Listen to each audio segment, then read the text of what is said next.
আক্রমণ না করে রাজনীতিতে টিকে থাকা যায় না। সবাই দেব হয়। এবারে যে পোস্টার মেরেছে সে তো জনপ্রতিনিধি, সে কাউকে কি সাহায্য করেছে? কাউকে এক মুঠো মুড়ি দিয়েছে এই বন্যার মধ্যে? জেতা বিধায়ক উনি তো মানে হয় না কি, উনি তো এখানকারই মানুষটা তো।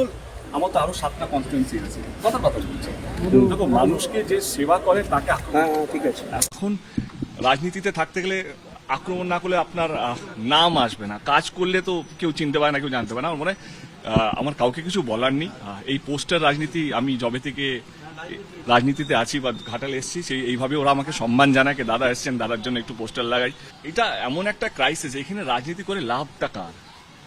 মানে আমি তো বলছি আপনার, মানে এখানে আমরা 300টার বেশি কমিউনিটি হল তৈরি করেছি, একটা কোনো বিরোধী দল নেই বা অন্য কোনো দল নেই, তারা তাদের কোনো সেবা নিয়ে এখানে এসছে বা কোনো রিলিফ ক্যাম্প নিয়ে এসছে বা কোনো ওষুধ নিয়ে এসছে বা কোনো খাবার পাঠিয়েছে না কোনো কিছু পাঠিয়েছে।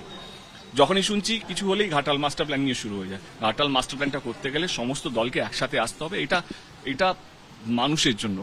বাংলা হান্টের আরো খবর দেখতে নজর রাখুন। বাংলা খবর মানেই বাংলা হান্ট।